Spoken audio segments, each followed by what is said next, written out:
don't know if this is going to last, so we might have to give you to Charlie. I knew this would happen, hey? Pia Faletti has made a name for herself in the ATCO WAFLW competition as a player and now a coach at South Fremantle. A mentor and a new mum, Faletti is our special guest for this edition of On The Mark. Welcome, Pia Faletti, to On The Mark. Thanks for joining us. Thank you so much for having me. It's an exciting time in your life. We know there's all things happening in your family, but let's begin with footy and what it means to you and when the bug bit you. Look, it started really early. I guess I didn't have the opportunity to play when I was young, so I was always down when my brothers, I've got younger twin brothers, were down at the Oval when they were playing and helping out goal umpiring, and we would, go to as many games as we could, but obviously, the Eagles back in the day, very popular, so probably really started when the Dockers came into the competition. We could actually get to AFL games, and didn't look back from there. Was mainly just an observer, and then post kind of high school was looking to get back into team sport, and stumbled across what was the WAFLW competition then. Played for 11 years and transitioned into coaching, and here I am still today. What was it like being a female player going back? It seems a natural transition now for a young girl. Was it like that for you? Look, I probably, cut my teeth in other sports, played a lot of netball, tennis, did gymnastics, and the footy opportunities weren't there, but I was always a highly competitive person. I always had, team sport instilled in me from my dad and my granddad. So I think, once I found the comp and the ability to channel that competitiveness and the love for footy, I didn't find it too difficult at all, really. Given dads and maybe grandparents at times would think, I want my daughter, Pia, going into footy, the physical side of it. Was there any pushback on that front? Only from my nonna. She wanted me to play the round ball football. She thought football was too violent. My nonno, who which is my grandfather, he actually was quite a talented round ball footballer, and he said, no, as long as you're playing sport, I'll back you in anyway, and it was great for the years that he could come and watch me on the sidelines. So it was really only nonna. If mum and dad had any reservations, they didn't tell me face to face. They kept them secret. Well, you compiled a pretty handy record. I think a couple of 100 games through the Coastal Titans and Subiaco, which you must be awfully proud of. Yeah, absolutely. And I guess I was pretty blessed. I didn't have any, significant injuries in my playing career, and was able to play for over 11 years, which I know not everyone gets that opportunity. So I count myself very lucky that that's what my career was. When did you feel that the playing time was over and it was time to explore the coaching element? Yeah, it was kind of a funny, maybe 2-year period where I was trying to do both. And the first year, I realised pretty quickly that the coaching commitment was more than I could probably give, as well as investing the time into myself as a player. And because it was a team of year 9, 10 girls, I actually ended up putting more time into them, and that kind of made the transition out of the game a little natural. I did try go again the following year, just because, I loved it and I still felt I could compete. But I realised that, when you commit to a team as the kind of leader and guide of that team, it's more than yourself. And I did get immense satisfaction out of that, probably, and then recognise that waking up on a Monday and not being sore was actually a pretty favourable thing. Was there a point, a moment, a game where you felt that you could be a good coach and take it further than just the surface? Yeah, I guess when in that first team I coached at Community, that 9-10 team, it was a pretty talented team. There's girls from that have gone through to AFLW level, and some that still play at WAFLW level. So they were a talented bunch, but they'd always been beaten by this particular team for years and years and years. And it was just a gritty win on a rainy, cold, I think it hailed at one point that night. And I think, after, they could have thrown in the towel and given up the game, but, the buy-in and them all looking at me at 3/4 time and then going out and getting the game, won, that was probably a point where I went, okay, maybe I can do okay at this if I can get that done. And validation comes at some point with the head coach of the WA 16s stateside. That's an indication of the ability that was seen in you. Yeah, and I've probably had a lot of opportunities where others have seen, more in me than I probably saw in myself, and, have maybe said yes to roles when I felt I haven't quite been ready, but others have shown that belief in me.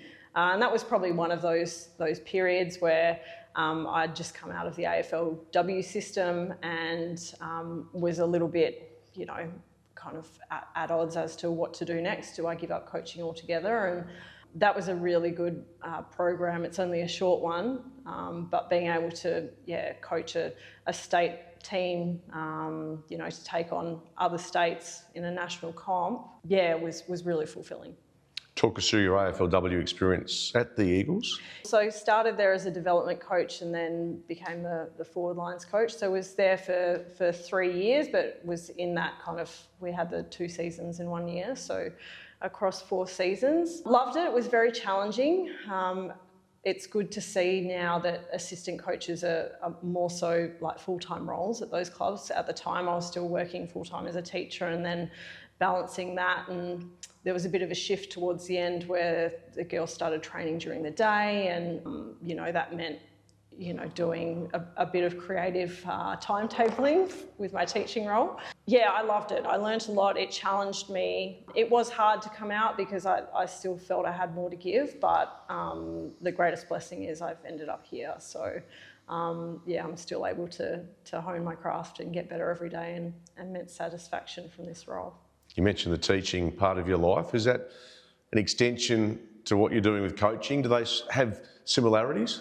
Yeah, I think, you can definitely borrow from teaching. It's different in that you usually get a team of people who are really keen to be here with you as opposed to in a classroom, sometimes not so much.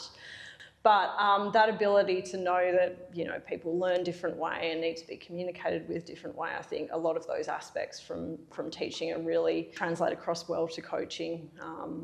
So I think that's been very helpful. When it comes to coaching, there's obviously more females coming through the ranks. In your opinion, what qualities can a female bring to the table that maybe men don't, or vice versa? Have you touched on or found out the areas that you believe that females might have just a different approach to, say, guys as coaches? Yeah, absolutely. I think, it really comes around, looking at opportunity and because the opportunities are now so great for females in the football space, but they always haven't been that way. So there was a lot of multitasking and a lot of juggling with your work-life balance. So, I come to training the same as the girls, like having, come from work, and it kind of becomes your second job per se. So having a bit of relatability there, I think, is helpful. There's obviously, everyone communicates in different ways, as I said before. Female to female, sometimes, that can be a great advantage. It can also be a disadvantage because you can butt heads. Any kind of coaching dynamic there can happen. But I think a different approach, there's probably a few female coaches, I think, these days, and I think it may be trending that way with male coaches as well, who, rely on a big spray to get a team up and about. It's more about, instilling belief in a group. And I think that idea of sisterhood is really powerful as a female coach. What are your recollections of being offered the job here at South Fremantle? Yeah, well, again, it was kind of just after that 16s role, and as much as I enjoyed it, my confidence was still a little bit low, and I didn't really know whether I should interview at all. And luckily my husband is, again, a great believer in me and kind of forced me to do it. But as soon as I spoke to, the panel and the kinds of questions they were asking, and they were more around family and around lifestyle, and I did bring up that, we were wanting to start a family ourselves, and would that be a problem? And they didn't blink at it. They said, that's something we'll work with you if it happens.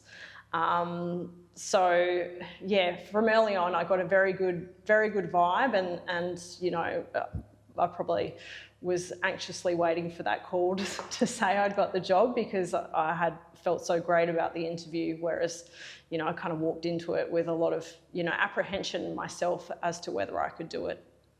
You've been in the job for, I guess, almost 2 seasons now, or halfway through your second season. What have you learned about the group and about yourself?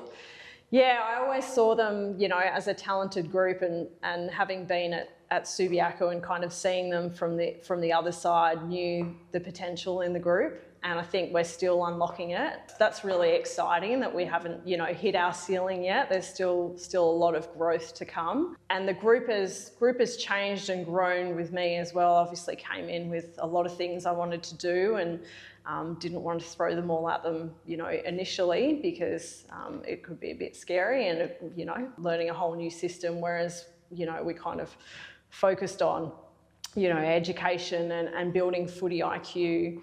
So yeah, there's been a lot of growth in that space, and we've now built a really good base, I think, where, we're going to keep challenging the top level of the competition and those that have been up there for those years. So yeah, I feel great about it.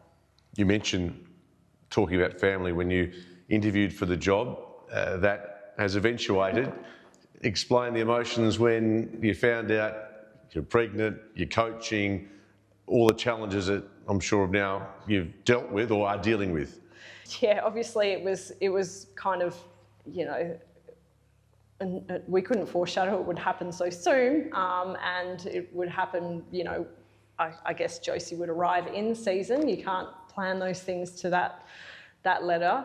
We knew it was going to be difficult. My husband is so supportive, and he said we'll make whatever work, and the club was also very supportive, particularly in those last few weeks when things were getting closer. Yeah, it was a bit scary kind of telling everyone, a bit scary telling the girls, because I didn't know if they would see it as she's turned up and now she's going to have to take off at some point.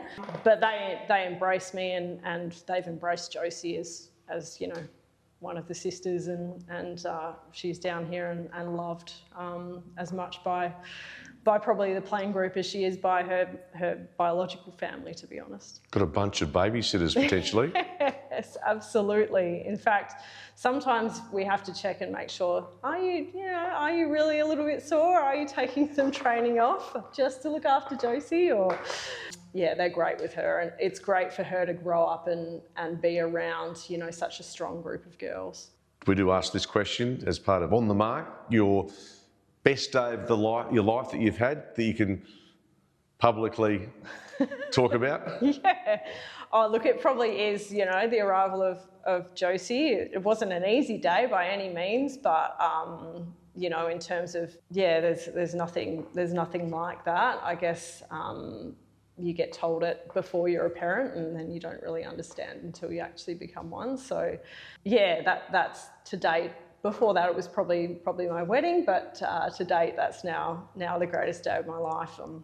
I think the teamwork between my husband and I got us through that. Worst day of my life. Okay, there've been a few really challenging days. Probably being told I would go around again with the Eagles, AFLW. Footy is a business after all, and I understand the decision, but I had already started to kind of plan ahead for the upcoming season, so it really knocked me about. That's probably in the footy space. Deaths of family members, and probably my nono, who I mentioned before, that was very sudden and unexpected, and he was a light in our lives, and he's still very much missed. So yeah, that would be up there too with one of the worst days. And looking to the future, clearly being a mum is number one priority, but winning a premiership in the WAFLW would certainly be up there. Yeah, absolutely. And it's something that, I think would be great for Josie to witness. If it's sooner, she might not remember it too much. But as I said, I have great belief in this group and the potential. We've shown it in terms of, last season and this season, getting some big scalps. So it's just about maintaining that belief amongst the group and the individuals so they can go out and perform and we can put our best footy out on the park, because I think it beats anyone. Best of luck with that. Pia Faletti, thanks for joining us on The Mark. Thanks so much.